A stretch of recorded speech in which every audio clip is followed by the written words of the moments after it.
começando agora mais um Se Liga Terceira Guerra, um episódio especial para entender o clima tenso que está se formando no mundo. Conflitos se intensificam, potências se movimentam, a gente te mostra o que está acontecendo e o que isso pode significar para todos nós. Hoje é 10 de julho de 2025, né? E o foco aqui é dar uma olhada no que rolou ontem, dia 9. E olha, foi um dia cheio. Tivemos violência sem parar em Gaza, infelizmente. Ataques Houthi com mortes no Mar Vermelho. A guerra na Ucrânia, pegando fogo de novo com ataques russos e os Estados Unidos voltando a mandar armas. E, claro, aquela tensão que não diminui entre Estados Unidos e China sobre Taiwan, com exercícios militares acontecendo. Tudo isso, obviamente, mexendo com os mercados.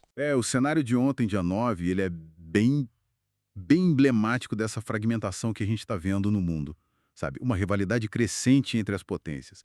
Isso cria um pano de fundo, assim, muito instável para todos esses eventos específicos que você mencionou. Tudo parece conectado, né? Exato. Vamos então tentar juntar essas peças, começando pelo Oriente Médio, que sempre está quente. Gaza continua sendo um ponto muito crítico.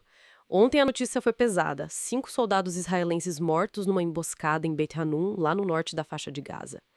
Parece que foi algo bem planejado, usaram explosivos e depois atacaram as equipes de resgate que chegaram. Bem complexo. E teve mais um soldado morto em Khan Yunis, no sul.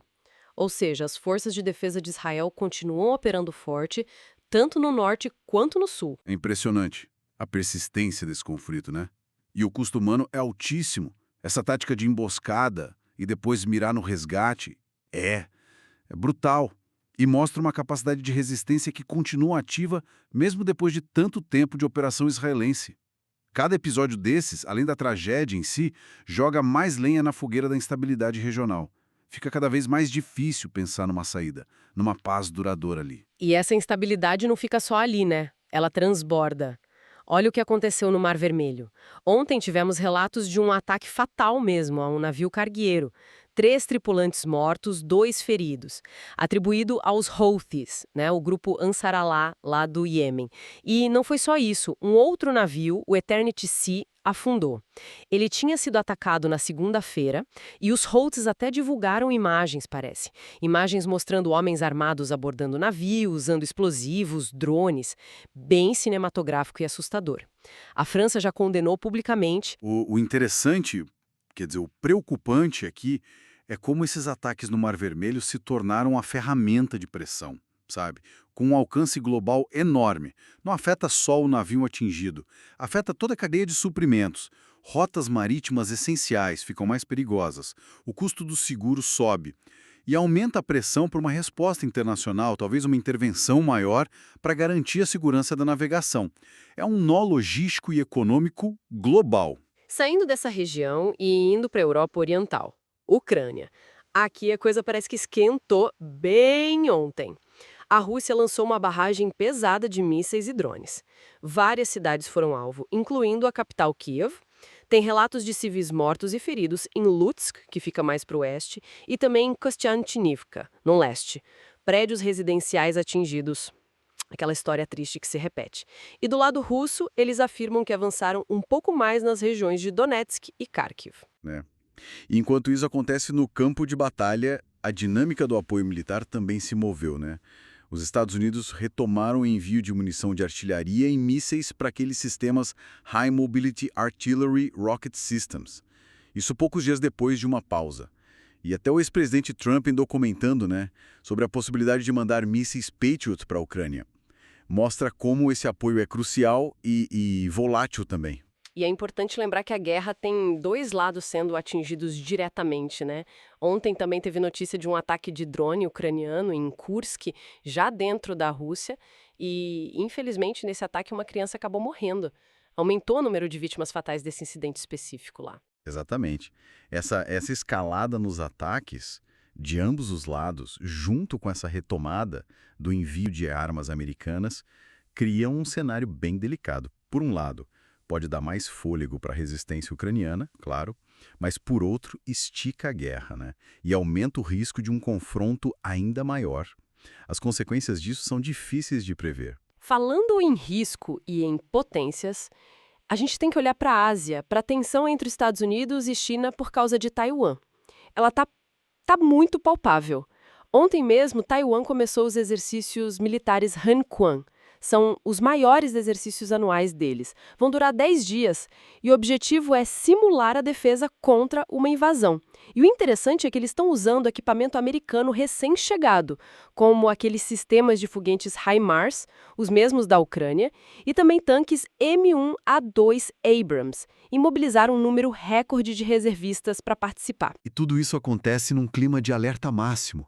O secretário de Defesa dos Estados Unidos, o Pete Hegseth, ele foi bem direto.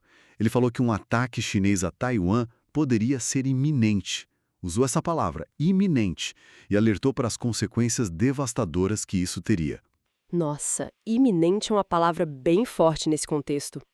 Então, essa demonstração de força de Taiwan, usando equipamento americano, parece uma resposta bem clara a essa percepção de ameaça, né? Sem dúvida.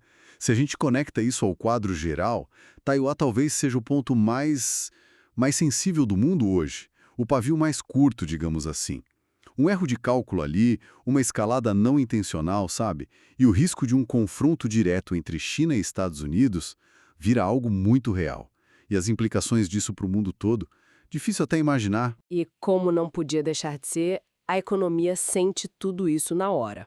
Ontem a gente viu os preços do petróleo subindo, o West Texas Intermediate, que é a referência americana, o cobre também subiu, e o índice dólar americano, o DXY, ficou mais forte. Isso reflete essa estabilidade toda e também tem os ruídos sobre possíveis novas tarifas comerciais americanas, né? O ex-presidente Trump sinalizou algo sobre 50% em importações. Isso só joga mais incerteza no comércio global. Então, para a gente amarrar o que vimos ontem, dia 9 de julho. Gaza continua sangrando, o Mar Vermelho está sob ataque constante, a guerra na Ucrânia se intensifica de novo e Taiwan está ali, no olho do furacão da disputa EU-China.